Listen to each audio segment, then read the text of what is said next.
Namaste and welcome, beloved, mighty companions.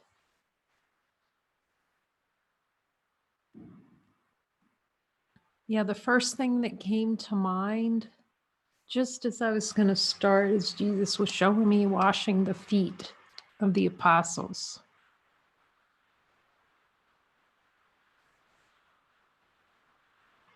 And what a beautiful symbol that is, that he knew the gift was in them for him. See how we give each other. And the symbol that they carry, the water of the Father, the Holy Spirit, the cleansing, that's always with them, that there's no master and no student. There's just love.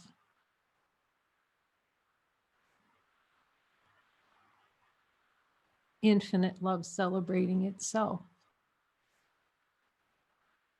And it seems to be like there's one, like we need a master. And we do for a time, we need that master Jesus. The one who walks before us. Yet the time has come for him to wash our feet and for us to step into the power of divinity. That was a symbol.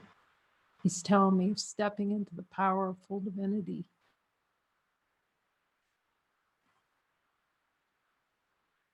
The symbol of purity, the symbol of honoring the brother, the symbol that they were fully empowered to carry the message forth.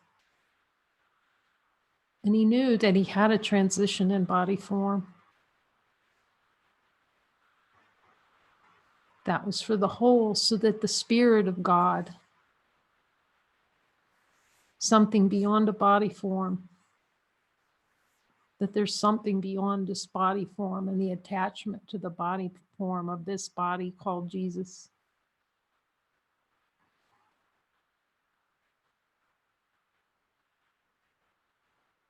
This symbol that God is always with us, this infinite light's always here, guiding, protecting, reminding that we are light.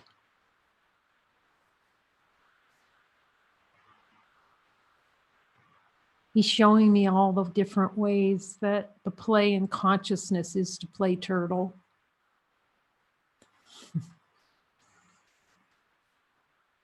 And how he gives us assignments to call to our brother, just as he calls to us. To invite them to be the welcome mat of love in this world.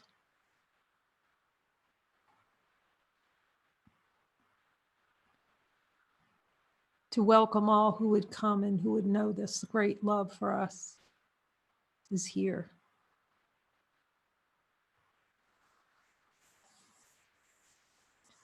This love that's being given to us by our brother in the symbol in the mind of Jesus before us.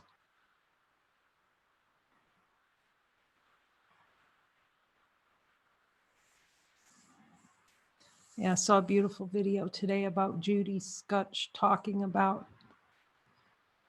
the time that she and Ken were together, and there were a bunch of doctors, and she was cooking, and she wasn't so happy about the cooking so much because she wanted to be out there talking. Now, this is so perfect, really. She wanted to be out there talking with everyone else.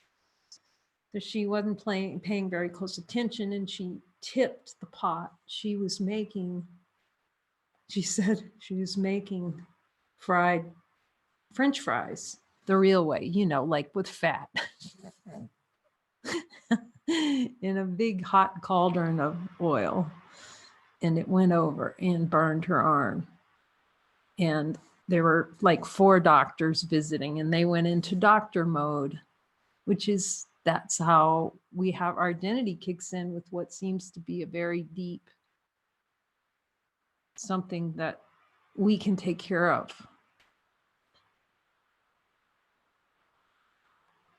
And they're calling just calling 911 and all these things. And Ken just walks over. No, not Ken. Bill Thedford, actually. I don't know if Ken was there. It was Bill Thedford. He walks over, thanks for correcting me, dude, and puts his hands on either side of her arm and said, looked in her eyes and said, "Are you ready?" I'm not sure she knew what she was ready for, but she was just knew that, trusted Bill in the power of two. And it was like, all of a sudden, it's like there's no pain. Pain stopped. Doctors are running in and out of there. There's no burn on her arm. Gone completely. She said all the doctors couldn't handle it. They left.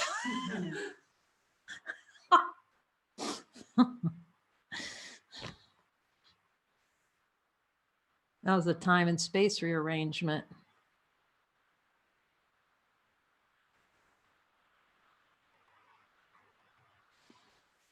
It was to show what's beyond belief. Remember, Jesus never does anything to induce belief. Ask him. You can ask him. He doesn't induce belief. With the willingness to see it another way, he can arrange time and space. And being in charge of time and space, nothing happens. See, in Jesus's version of time and space, this is new, so I'm hearing it. There is no time and space. There is no time and space. And nothing ever happened. That's Jesus's version of time and space rearrangement, to see that nothing ever happens. All there can be is love. You can ask him about that, Jesus.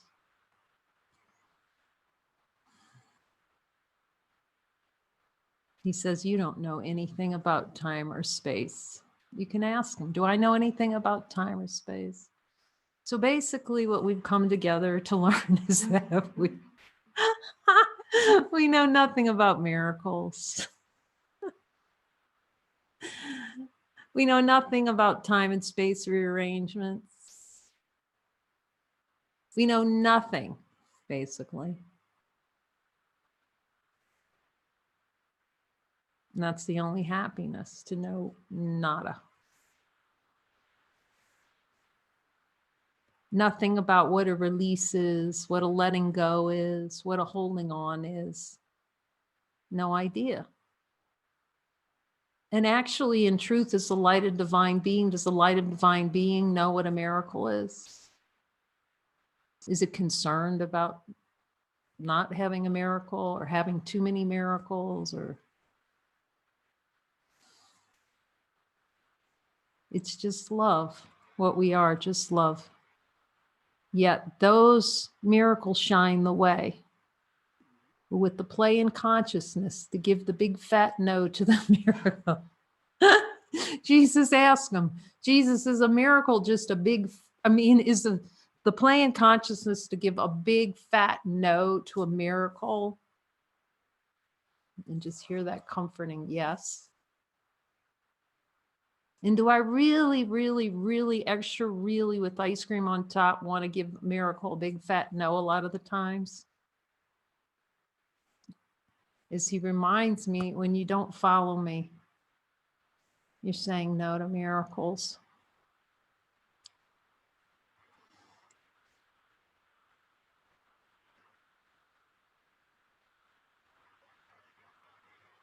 So I spoke to a beloved mighty companion today.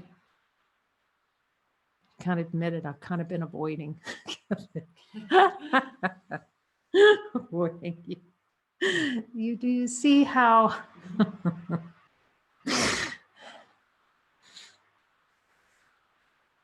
it's how our relationships with our brother is our relationship with God when we avoid a brother, and that we're avoiding Jesus. It was such a great reminder, be reminded that our function is really only to say what Jesus tells us. You can ask him. That's completion. We say only what Jesus tells us. And what might come out occasionally out of this mouth when he tells me, he might say, okay, here's a date where it's helpful, informed to stay or not stay at this, let's just say it's the center. It can be all kinds of things.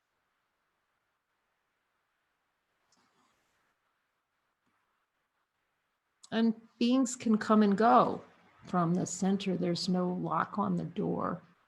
You start to see when you follow Jesus that how much we really do not think he has our best interest when he's telling us a date to come or go or when to leave, or we have to come to have enough relationship with him to trust him implicitly in that. And trust our brother in that. Because it's not a personal thing. It's for the celebration of the whole. If he says, go on this date or that date, it's for expression of divinity. He knows where, and it made me really reflect on how consciousness plays, as though Jesus really does not have our best interest at heart.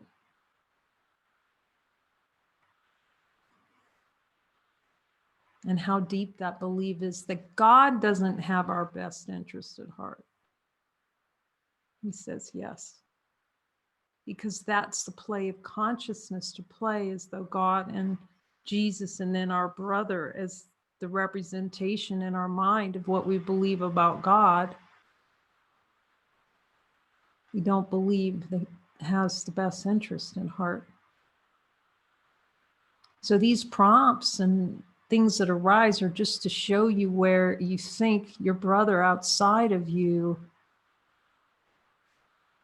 is taking heaven from you. Until the admission comes that no one can take heaven from you.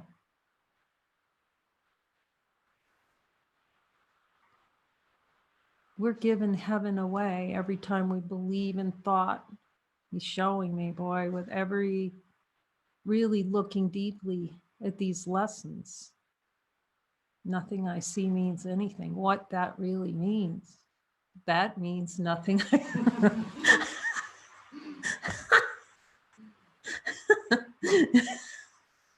And that happiness is completely dependent on nothing I see. Supreme hashtag, we ever have hashtag supreme happiness, nothing I see. And to look at how much we really itch to have something that's nothing means something.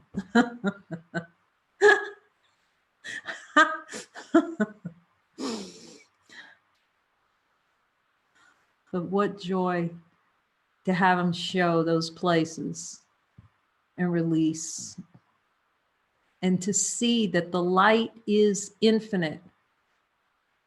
So yes, do we have to, like I said, I've talked to him, there's no way except directly looking. If to fully clear to the where he says hashtag supreme happiness, no illness, no, not. It's direct looking, and that may require, that's time, but giving time to him, really. As he said, it will save millions of years, this forgiveness, in the play of hashtag I equal. Here goes the shark. Just to see, and it's hilarious. I love you guys. I'm so grateful. Someone writes me in, I went down with the Jesus until I saw the little devil down there. That's so, because then it's really fun. We can see the play, the devil play. You know, the little, I'm gonna, I really want to one up God this time. So,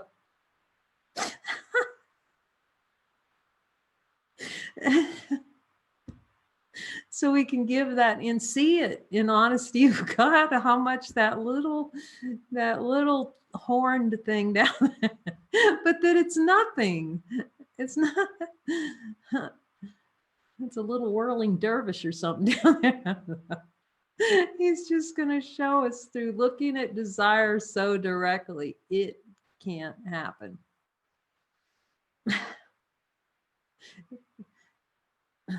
And looking at that itch. Oh, looking at the itch for a dream. So yeah, just not too long ago, we did chapter 12, but apparently he's feeling it's pretty important. So let's go. Chapter 12, deep dive. Again, I'll go as many times as he says. He gets so happy. Yes, Jesus. We will look again because this is the gig. All the meaning, I give everything I see, all the meaning it has for me is the storyline. And he's reminded me about in the last message, in this message from our sponsor, he's saying, go for a week without a story. Just see, it's like you just feel like you blow up like the Stay Puffed Man. I don't know. Can I go, Jesus, for a week without a story of any type? Can we do that as mighties? Just go for the gusto, you know?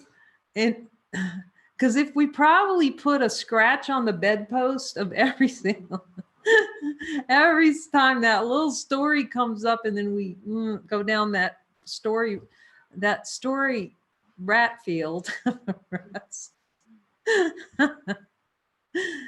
Oh, he's saying you just don't know what that is. Oh, okay, Jesus, just keep showing us.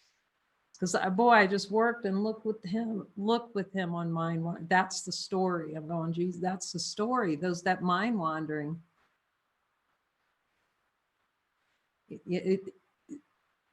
We think that's innocent. Ask him, Jesus, is mind wandering innocent? It's following the devil around. Is that dancing with the devil, that mind wandering?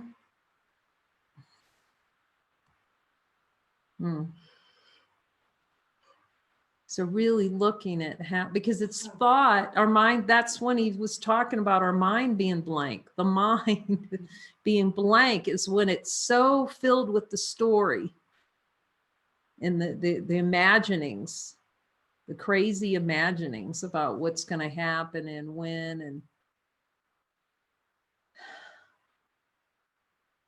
you know, we think lucid dreaming happens after we fall asleep, but it's never lucid.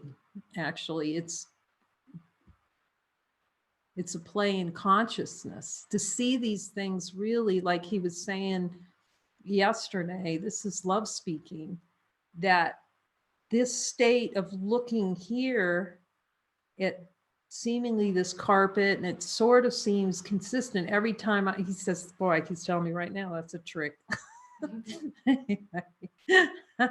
Okay, so I come in and we look at this floor and there's this carpet and these chairs every time I come in here. And we think that because it's when we fall asleep and then we dream, you know, that's really the dreaming state. You can ask him, Jesus, is it all the same? And for some reason, that's really helpful to see. He says, yes, it's helpful. See that the dreams at night are no different from the dream in the day. And even the deepest sleep where we don't think we're dreaming, is that still dreaming? Ask him. He'll say yes.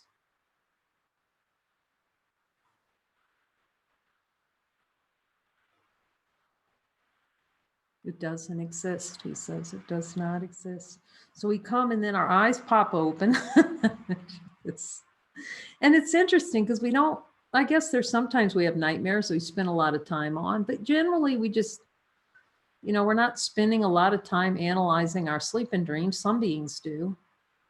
I may ask, can it tell you anything? He said, no.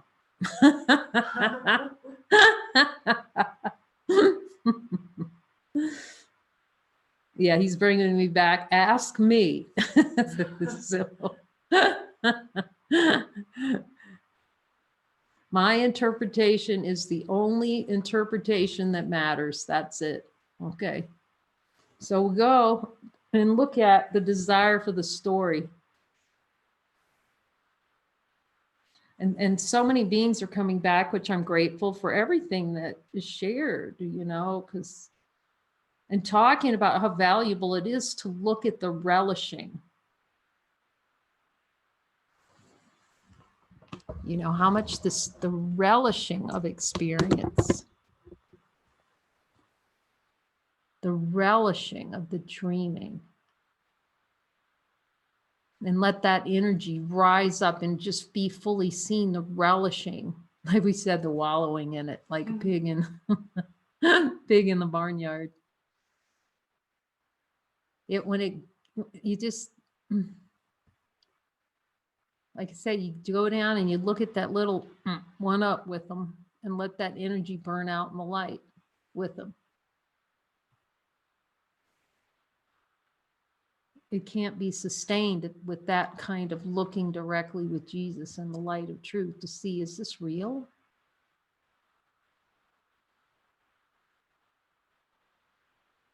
Consciousness loves a story. We love stories. We love movies. We like going to movies about stories. We like telling stories.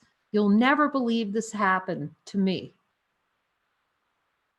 And usually it was water fountain. I called them the water fountain stories. And that, the symbol, like at work, when you had a bad day, you go to the water fountain and then everyone from work, the office, comes over and you should compare the stories.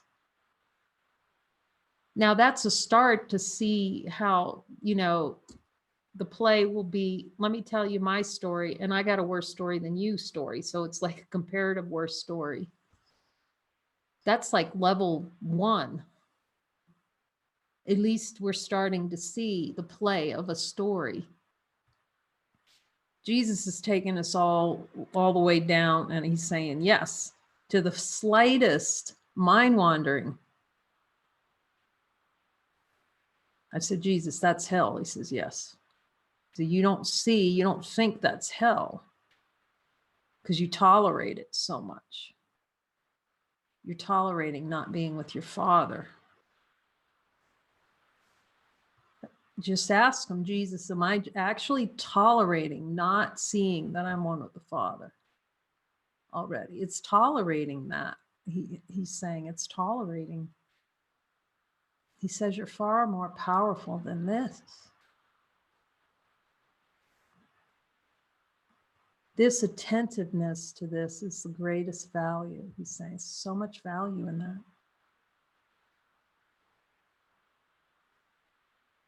Being attentive to where the play in consciousness is the denial of divine light, of the infinite light that's here. Consciousness is a story with multi-dimensional visuals, feelings, sounds, tastes, and smells, sensory experience. You can ask him, Jesus, is all sensory experience part of consciousness? He says, then it's all equally untrue. And Jesus, do I want it to be true anymore? Because that's where we really can look with him to see how much we want it more than God, because it's the only way it can appear to be wanted more than God, the dream. You can ask him, Jesus, so the only way the dream can appear is if I want it more than God.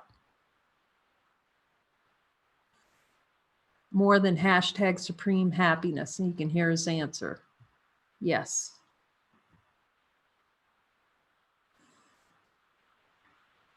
It's been really helpful. Oh, so much love in this. Smoking amount of love. Looking at the senses and how the senses are really used like hearing. Not wanting to accept that hearing's inside, there's nothing outside to hear. That's deep. Get your head blown back by that. There's nothing outside to hear, but the play through sensory experience is to try to push it outside. And he's just saying, yes, so I'm working with the Holy Spirit to reconvert sensory experience to what it is, expressions of divine love. And so God is in everything I hear, God's in everything I see. That's supreme happiness. The addiction to the story of falling asleep, we were talking about that story and wanting to fall asleep. That's the addiction to consciousness. Yes, Jesus.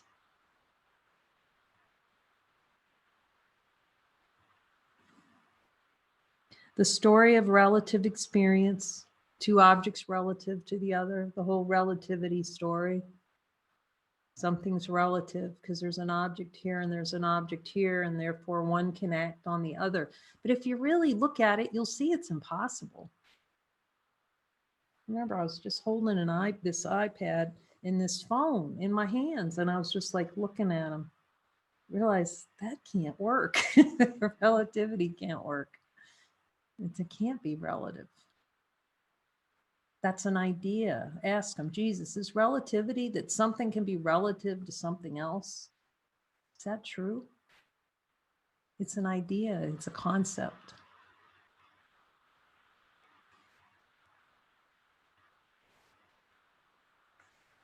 We can't see, as long as we're feeling like things are relative, you can't see it in wholeness. It can't be seen in the totality of all that is, he says.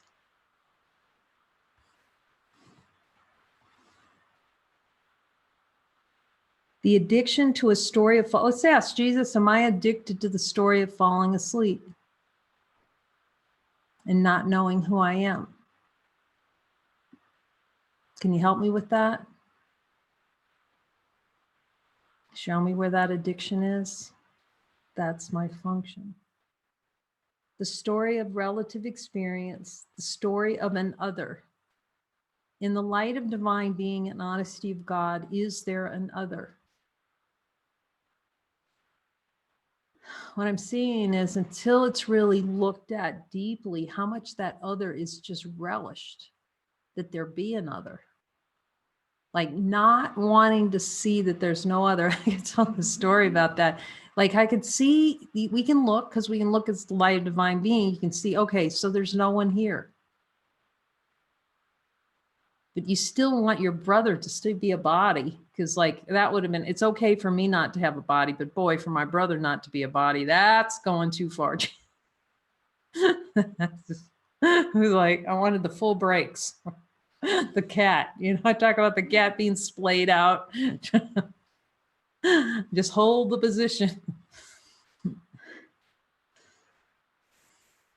Yet I'm seeing how valuable it is to look directly at the desire for wanting an other, wanting senses to prove that there's sounds out there, or eyeballs to look out there to try and prove, use vision of objects to prove that there's objects out there.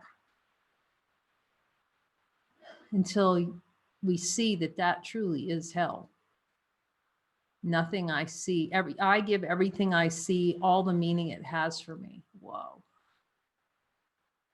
And how it's abjectly impossible to have peace of mind as long as the little thought stapler is staple it on your brother's forehead, staple it there.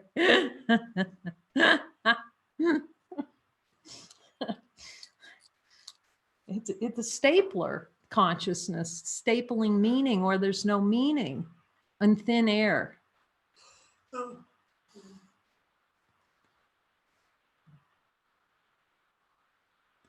The story of an other, the story of trying to understand what awakening is. Oh, let's look at that. Jesus, am I trying to understand what awakening is? As soon as you've, I'm asking him. So as soon as you try to understand it, you've already killed the light in your mind while you're trying to understand.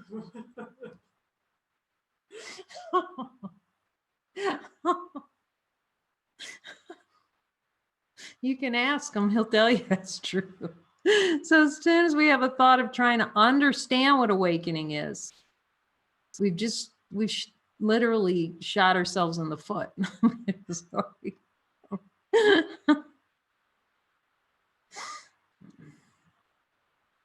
See, the light doesn't try to understand anything. It's just so good. Spend time with light. What's timeless, changeless.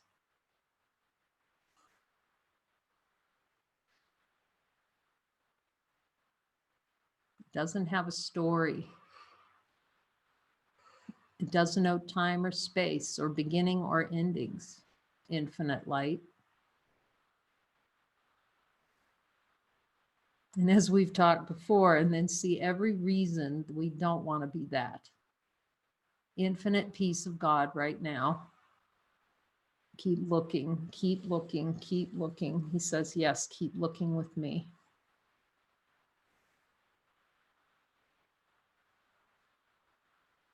And the story of waking up from the dream. Jesus, I would like to look at any desire about waking up or any kind of dreaming there. He says, good, let's look. Okay, we're in. All desired experience. The story of seeing and exposing another belief or desire that denies truth. Still in the dream, because its forgiveness is in the dream. You can ask them. It's helpful, though.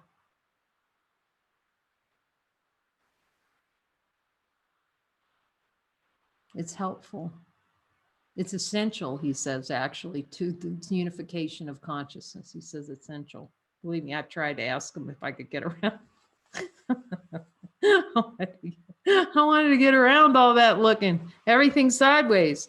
Do I have to look at everything? I can hear him now. We can all hear him. Yes. For peace of mind and supreme happiness, he says yes. He says, and you're powerful enough to do it. Because the only way you can see how powerful you are is to look at where you're denying how powerful you are. Okay. So this is, and we can see this, and when you go through chapter 20, you know, he's going to talk about powerlessness. Jesus, is this a game of denying that I am infinitely powerful?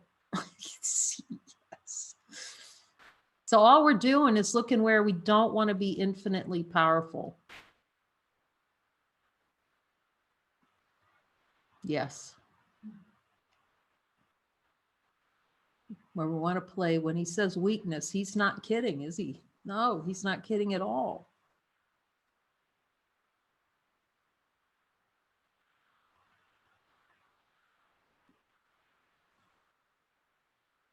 That's why the ego won't follow guidance, because it wants to continue the play of weakness. You can ask Jesus. It's investing in the bank of death and weakness, experience of death. And he's reemphasizing again, that's why we absolutely, in the play, have to say no. And you're going to be saying no to the ego a lot.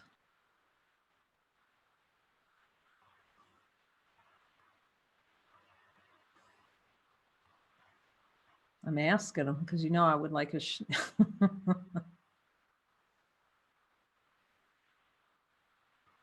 Generally, yes.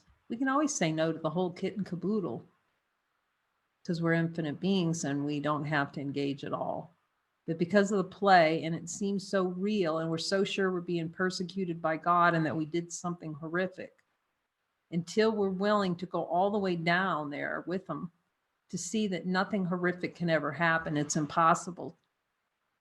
See, that's all the resisting and the fighting and the timelining. And I know better than Jesus. Yes, I know he told me. The number of beings that are telling me, yes, Jesus told me this, but. And I could see, I played that. But you can, just, I would say, just see that that's, and we can put it on the table that we don't want to follow Jesus. It's just that see the weakness in that. The acceptance. I want to die. That's what that says. I prefer death.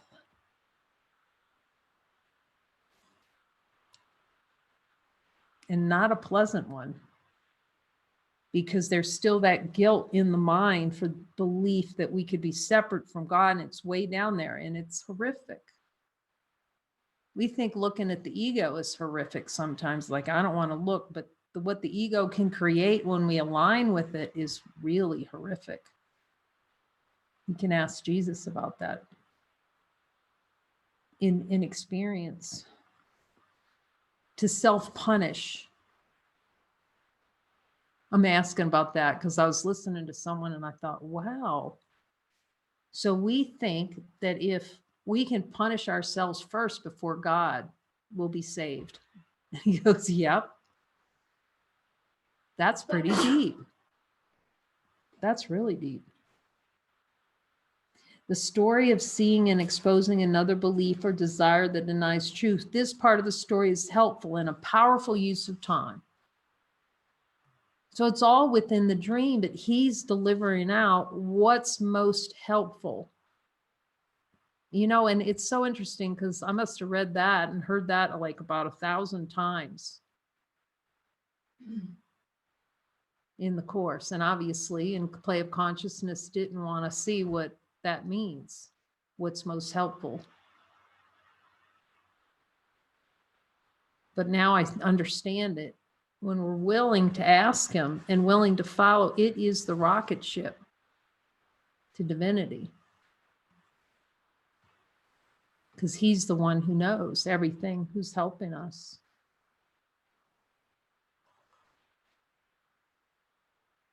The story of understanding metaphysics of awakening, this is delay. Because as we've talked about in the circles, this is really where he's giving us direct experience in these joining sessions, direct experience of infinite. That home is here already and that we're already infinite light of being.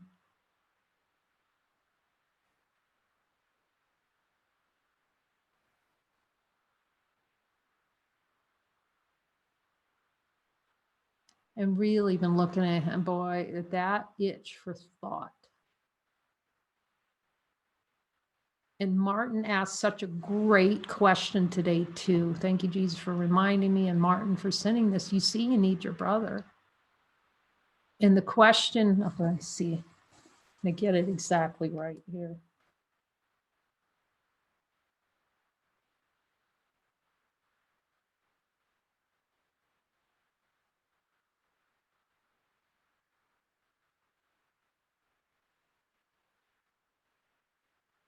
It's so good.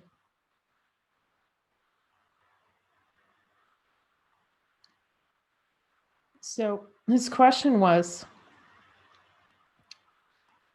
I'm finding all my desires, a desire to have illness, reduce themselves to the desire to be in a body. I mean, that's like so on target. That's fantastic. See? To the desire to be in a body. This is for everyone, Martin. Thank you. See, this is for everyone. This is a gift of God to everyone. And hence my desire to be separated identity, the original desire that produced a tiny mad idea. Always I'm being guided back to this. Oh my God, that's fantastic. Isn't it? Feel the love in that. In this sense, the temptation is to bypass the individual desires. He's looking at whether that's guidance, whichever it is, and goes straight to the primary one, which is always where I end up going anyway. Any comments on this?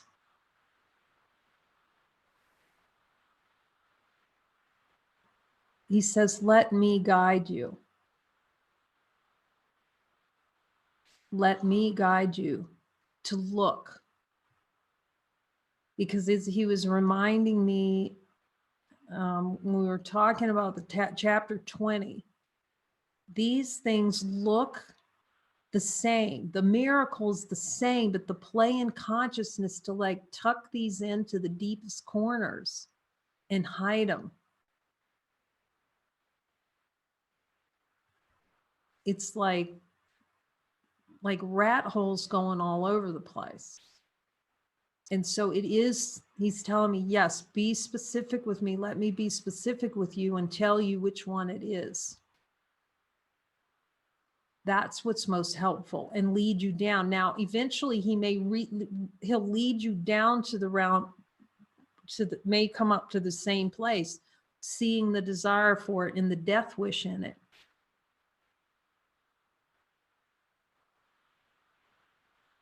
But we have to let him lead, because he really knows where we don't want miracles, in all the secret little pockets in there. And so even if you think you've gone through it again, ask him, did I go all the way down? And he knows how far we're willing to go. See, we could do it right now. You can ask him, Jesus, could I wake up in totality, like right now, and see that this is all just a dream and nothing? See, there's nothing that stops the Son of God from being able to do that. Not a thing. You can ask him. But we're so addicted to the play in consciousness loving to play as something other than light. That's why he's given the one who knows to help us break the addiction. He said, so this is such a great question. Since the temptation to bypass the individuals and go straight to the primary one, which is always where I end up. Yes, you will. He says, Jesus says, but you're not ready for it yet. That's really interesting. He's saying that directly. Not, and the play of consciousness is not ready for that yet, because it can use it. The ego can use it as a bypass to not look at everything. So he says, yeah, let me tell you which one. And at some level, we see them all being the same. But until we're ready to fully admit they're all the same, that's a challenge. And consciousness doesn't want to admit it's because that likes fragmentation so much. And it likes to split hairs all over the place. And this little hair, yeah, it's like a little gotcha of God. You didn't get me over here. You got, it's like being on the playground. The little kid goes and somebody tags him and he goes, you didn't get me. No, you didn't get me.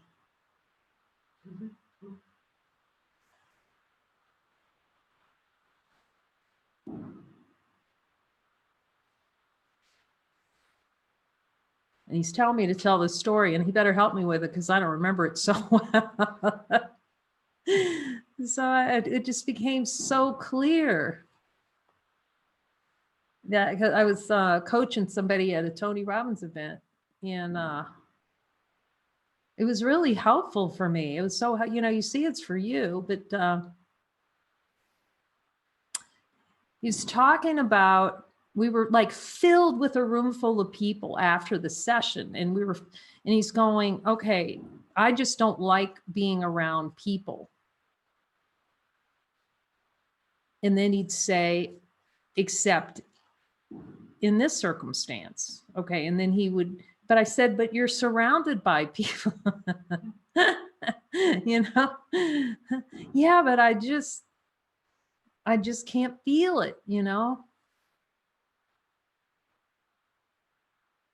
So I said, well, and he'd tell me about something. I'm afraid of being around people. Now he's all around people right there. And he says, I'm afraid, but I'm standing right around being people. It was so helpful to see this.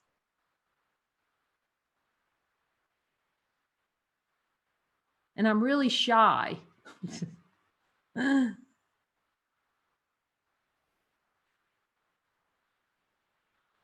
And so I said, well, come on, we'll just go outside and then you can see if you're still shy over here. And then we went and stood over. There was like an exception. Oh, he said, I can be with people. Oh, that's what it was. I can be with people right here in this room, but I can't possibly go outside and be with any people.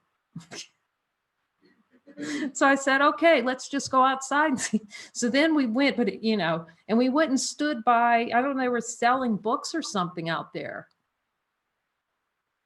And then he said, yes, this is fine, but so there's, I can't, we kept going around to different places to look for a place, because that's what consciousness plays. It makes these little rules about, okay, it's okay for me to be in this room with this people, but it's not going to work if I go outside. I can't be around people, or whatever rules. It has these little rules that we create where we think we're safe. And then we ended up going into the lobby, and he ended up singing or something in the lobby with everybody, just cheering them on like this, go for it, to see that he was perfectly fine. It's such a good, thank you for reminding me of that, Jesus. We're perfectly fine everywhere we are. I'm okay right here, but if I go outside, I can't, it just makes these little tiny rules. But it was absolutely adorable how he had support. The people at the booth were all cheering him on. Yay, this is fantastic. But then there'd be a new exception. I can't do it then. No, but I can't be around people and feel comfortable if I'm in this situation. It would be a new rule. And it was so helpful. I thank him forever, because it helped me see how we play in consciousness to make little boxes and rules and little storylines about, I can be with people except like this. I can feel love except like this. I can feel love like in this little box.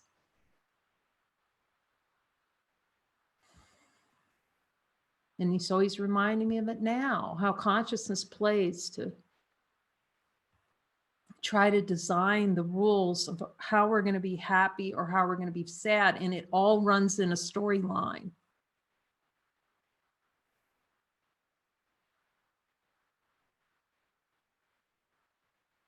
And how we're surrounded by love. That was another reminder. He's surrounded by people. I mean, everybody at those events are like hugging nonstop, and like we're surrounded, but we're like the ones sitting in the corner. You'd have beings on the team that would just, I'm not going for this stuff. By the end of it, they're running around hugging everybody, and that's all Jesus is saying, don't make so many rules. And that was so helpful to see how the consciousness plays as these little boxes of safety that don't exist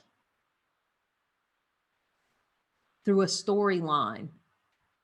See, each situation would have a different story wherever we'd go. That was okay. I could kind of hug somebody there, but but what about, okay, I can hug somebody here, but, he's going to the lobby of the hotel. Oh, okay, I can do it. And he started to say, but again, out after they're cheering him on in the lobby, and that's how consciousness plays. The story. So let's just see. I'm going to drop a story for a week. No stories. He says you can drop them forever. Okay. Maybe no more stories at all. Just being. Thank you, Jesus. We love you. We love our brother. Thank you for your dedication and your just beautiful questions and the willingness. So much love opened up here through all of you.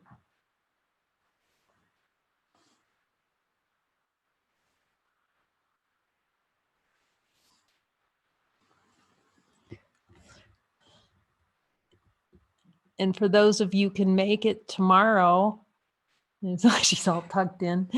We'll have that Q&A around 2 p.m. and we'll record it and do it live. So send your questions or just come ask questions, and also to speak Jesus.